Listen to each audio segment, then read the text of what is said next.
Help support AMTV by becoming a patron, an AMTV staff member, and following us over on Twitter.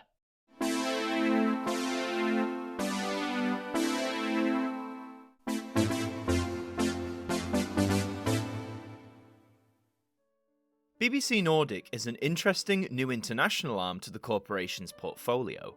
Being an amalgamation of programmes from the former BBC BRIT and BBC Earth, the newly named BBC Nordic aims to showcase some of their most popular programmes, tailored to what audiences in Scandinavian territories like to tune into. As you'd expect, the nations this new service aims to broadcast to are Norway, Sweden, Denmark, Finland and Iceland, all of whom the broadcaster has had a positive relationship with over the last few decades. On the 17th of April 2023, BBC Nordic finally launched, with a streaming companion, BBC Nordic Plus, launching alongside. And with any new channel or service, there will undoubtedly be a new batch of idents for us to delve into and look at. The whole design package for BBC Nordic was created by WeAre17, and a full in-depth breakdown of their process is detailed on their website, which I highly recommend that you check out. At the time of making this episode, there's only a few sequences from BBC Nordic available for us to view, so let's not waste any more time and take a look at the first, which I'll be titling Stage.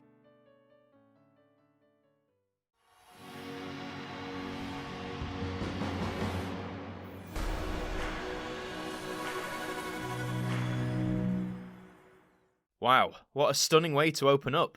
Taking a few cues from WeAre17, they claim that the central theme of BBC Nordic is the bright side, highlighting the new channel's sense of optimism and factual programming, which greatly influenced how these sequences came to be, from the settings down to the colour palette. We see a sharp line cut through the middle of the screen before briefly dipping to darkness. Before the whole room lights up, the diagonal line returning to be the source of this light and wonder.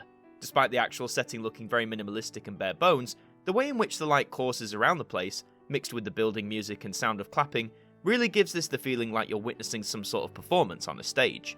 The scene itself, as you may have guessed, is in reference to the line that soars across the letter N in Nordic. Whilst this may seem a nice nod to the channel's name, I'd argue it goes to great lengths to echo other parts of the BBC branding. But we'll touch on that in just a little while. For first impressions though, I think this ident is gorgeously presented, a perfect showcase that the minimal approach can go a long way. And whilst I would maybe want there to be a few more steps to get to the final image in terms of process, the first time I viewed this, I was blown away by how much it impacted me in just under 10 seconds. We'll see if BBC Nordic can keep up the impact as we look to our second ident today, Woodland.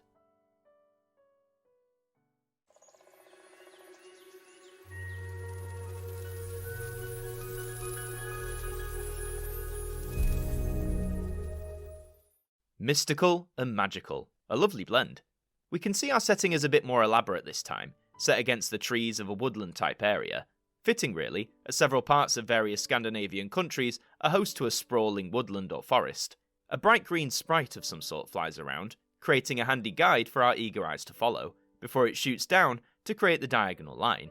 To give it a better name, I'll turn once again to the ideas put forward by WeAre17, who claim that this symbol was titled as the Prism Edge. The reason for this name all ties back into their central concept for the channel, the bright side.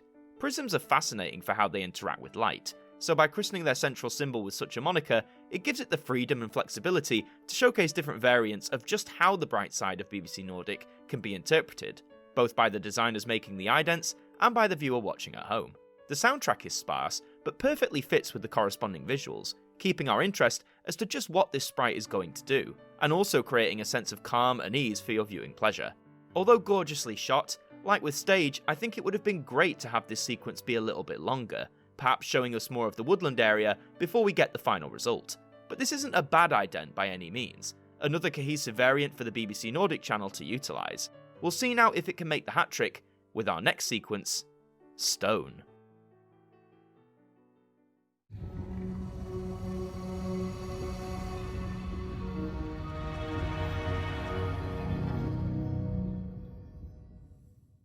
Very nice use of depth and perception here. Set amidst several stone structures, we see a central pillar rise from the ground before it appears to become just a beam of light, reflecting the Prism Edge logo we discussed earlier. I'm all for optical tricks like this, as something as simple as how the light is shown can make it appear as if the pillar has completely disappeared. The music once again is rather low key, but blends seamlessly with the visuals, this one prompting a sense of intrigue, but nothing too sinister in that you'd expect to be frightened or taken aback.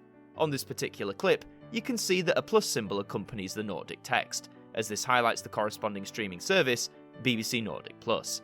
When looking at the logo, rather than merely just adding a plus symbol, as so many companies tend to do, the designers have gone one step further. To keep the cohesiveness of their bright side branding, the letter N is crafted seamlessly into the middle of the symbol.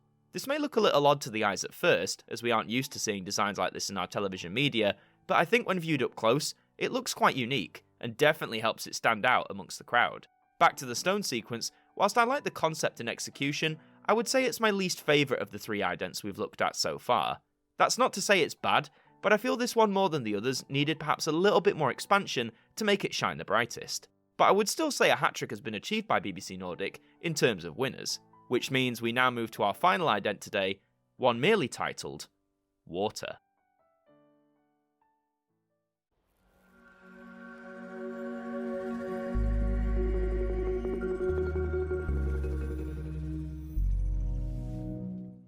Now that is how you close out. Vast plains of water can often work wonders for TV idents. They're instantly recognisable vistas, which often evoke simplicity and beauty, and that is no exception here for BBC Nordic. What sets this about the rest, however, is the way in which the prism edge is used. Whilst it appears in the centre to begin with, it wastes no time in expanding and flying graciously across our screens, spreading out into several different copies of itself, all catching up with each other. The music once again for the sequence is wonderfully crafted too, and the added little details, like the different tones of a xylophone or something similar to represent the different parts of the prism edge, it's just an inspired and excellent blend of audio and video. The reflections of the edge on the water also help add to the atmosphere and the overall image that this ident conveys. But like with the other sequences from BBC Nordic, I just wish they had all been a tad longer. 10 seconds for a TV ident these days, it seems like we should be thankful for. But had they been 15 or even 20 seconds, it would have just enhanced all of their positive qualities even further. As it stands though, I would say that Water, without a doubt, is my favourite BBC Nordic ident that we have so far.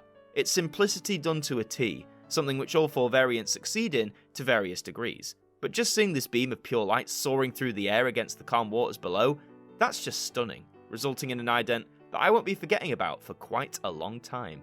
Overall, I think BBC Nordic has done a fantastic job so far in crafting out a unique yet familiar visual identity for itself, one that showcases its own qualities and still fits in nicely with the BBC brand as a whole. Remember earlier when I mentioned that these sequences felt more aligned with the BBC brand? Well, allow me to explain. With BBC One and BBC Two, particularly here in the UK, their presentation has arguably also relied on simplistic concepts and settings, with a central unifying factor to make it all cohesive. For BBC One, they have the lens, a window into different aspects of the setting that we find ourselves in. For BBC Two, it has the curve, the central part of any sequence that you see on the channel, which also alludes to the curve found in the numeral 2 itself. I would argue that these central symbols or elements correspond nicely with what BBC Nordic has achieved with its prism edge. By always having that central symbol, it creates something that audiences tuning in can instantly recognise and identify when settling down for their programmes. It helps achieve a strong sense of continuity and cohesiveness across the different idents put out, and the fact that they are kept very simplistic only helps that goal become more possible. BBC Nordic is undoubtedly a BBC channel, and the idents here demonstrate that with ease. But again, massive props to the team at We Are 17 for designing not only the idents, but the whole look for BBC Nordic as a whole. I'd say things have gotten off to a pretty successful start, and I can't wait to see what sequences await BBC Nordic in what will hopefully be a long and prosperous future. Thank you all so much for watching this episode of the Ident Review. If you enjoyed it, please remember to like the video, subscribe to us here at AMTV, and let me know your thoughts on the idents we've looked at today in the comments down below. Until the next one, see you later. BBC Nordic. Brighter TV is coming. Thank you to our patrons for helping to support the show, and a special thank you to Macra, Hooks Media, Ben Freeman, Ethan Carberry-Holt, Bruce Danton, Globe of Reviews, Derek Chambers, Sean Knock, Dord Khan, Traffy, and Liam Dumain, our AMTV staff members.